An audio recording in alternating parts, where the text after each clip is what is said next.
अस्सलामुअलैकुम, welcome back to my channel. क्या हाल चाल हैं आप सबके।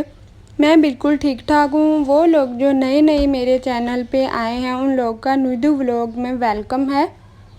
और बताएं आप लोग वकेशंस आप लोगों के कैसे जा रहे हैं। आप लोगों के नहीं, आप लोगों के बच्चों के वकेशंस कैसे जा रहे हैं, क्योंकि जो बड़े लोग हैं उनको तो किसी भी किस्म की कोई भी हॉलीडेज़ नहीं होती इस समर में। जो बच्चे हैं उनका वकेशन चल रहा है, बड़ों का नहीं। अब तो बस इसी इंतज़ार में है कि गर्मियों का मौसम कब ख़त्म होगा और जो ये इतनी ज़्यादा हीट वेव्स चल रही हैं ये कब कम होंगी। क्योंकि सुनने में आ रहा है कि अब वैसे भी ना सावन का मौसम आ रहा है, मतलब बारिशों का मौसम आ रहा है। तो बस यही दुआ है कि जो बारिशें आ रही हैं वो भी खैर की हों, क्योंकि हर बार जब भी हमारी कंट्री में, इस मुल्क में, पाकिस्तान में जब भी बारिशें आती हैं तो डर रहता है कि किसी किस्म का कोई नुकसान ना हो। तो अल्लाह ताला से यही दुआ है कि अल्लाह ताला ना हम पे रहम करे।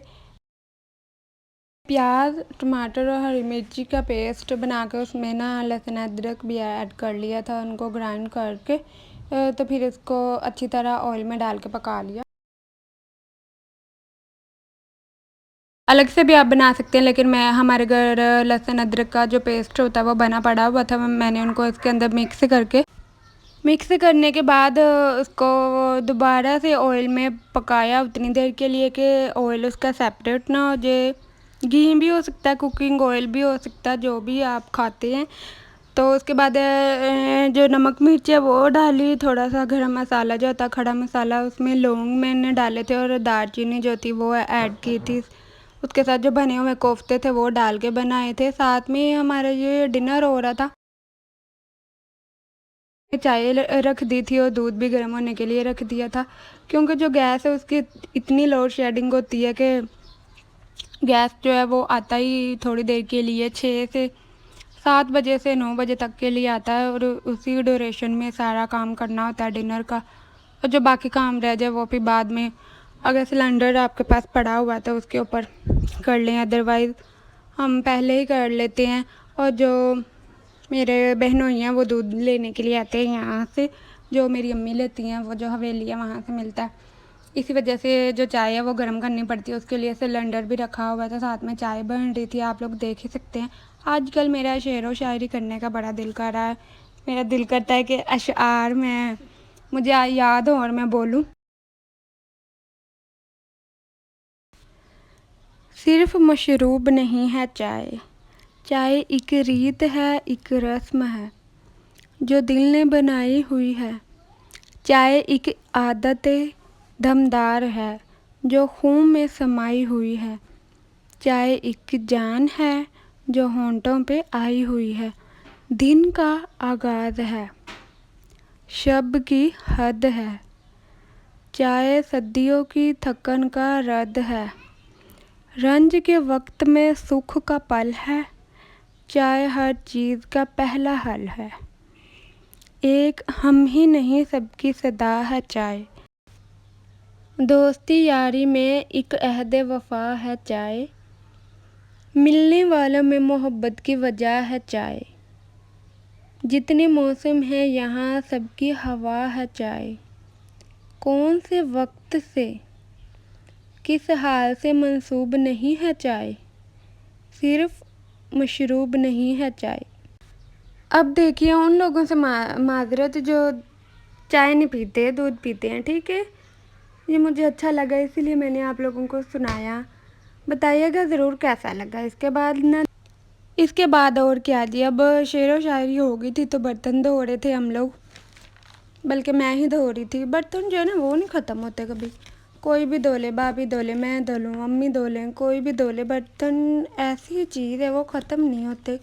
मुझे लगता है बर्तन ना कोई जिन भी बैठे हुए हैं वो भी खाते हैं ना तो वो भी रख देते हैं, वो भी बर्तन है, इधर से धो के पीछे हो जाए वहाँ पे फिर बर्तन बर्तन ही बर्तन होते जाते हैं। पता नहीं क्या मसला है, फिर बर्तन बर्तन ही होता रहता। ज़ाहिर है फैमिली अगर बड़ी होगी तो माशाल्लाह माशाल्लाह, अगर फैमिली बड़ी है तो जितने भी लोग हैं वो खाएंगे पिएंगे, बच्चे जो हैं वो फीडर वगैरह पिएंगे, तो फीडर के दूध को ठंडा करने के लिए भी बर्तन ही यूज़ करते हैं। फिर बाद में वो भी बर्तन हो जाते हैं, उनको धोने के बाद ही सफाई होगी ना। ऐसा तो नहीं कि अब खा पी के रख दें तो बर्तन भी ना हो और खाया पिया भी जाए, ऐसा नहीं होता। और अगर किचन में जाएँ तो फिर करना ही पड़ता है, क्योंकि फिर गंदी जगह पे काम भी नहीं किया जाता, समझ नहीं आती कहाँ से क्या करना चाहिए, कोई चीज़ ना मिले तो फिर इसीलिए साथ साथ किचन में खाना बन रहा था, साथ में बर्तन भी धो लिए थे। और वैसे भी ये लड़कियों की ज़िंदगियों में बर्तन जो है ना वो बहुत इम्पोर्टेंट होते हैं, वो नहीं दूर जा सकते आप लोगों से, कहीं भी चले जाए, किसी भी कंट्री में चले जाए, बर्तन तो मांजने ही पड़ेंगे। खैर अल्लाह ताला से दुआ है कि अल्लाह ताला हमारे माँ बाप के घरों को ऐसे ही आबाद रखे, खाते रहें पीते रहें और बर्तन भी धुलते ही रहें, आमीन। और अल्लाह ताला हमारे भाइयों को भी आबाद रखें, उनकी ज़िंदगियों में खुशियाँ दें, उनकी परेशानियों को आसान करे और जो उनकी ज़िंदगियों में मुश्किलें हैं उनको दूर कर दे। हमारे और आपके तमाम लोगों के भाइयों के लिए यही दुआ करनी चाहिए हम लोगों को, आमीन। ये मैं ऊपर गई थी, ऊपर के कमरे में, तो पता नहीं क्या इकट्ठा करके रखा था, पुरानी रज़ाइयाँ थी उनको इकट्ठा करके रखा हुआ था बनाने के लिए कि ये बनवानी है, अब फिर से दोबारा खोल के उनको कुछ करवाना है, उसको कॉटन वगैरह को बनवा के दोबारा से कवर चढ़ा के। तो ये बच्चों ने बैठ के जो सोफ़े का कवर है वो टेढ़ा मेढ़ा किया हुआ था, उसको सेट किया, साथ में थोड़ा सा बेड सेट किया। बेड का जो कवर होता है उसको जल्दी से सेट कर लें तो कमरा जो है उसमें से आधा जो गंद है ना वो ख़त्म हो जाता है।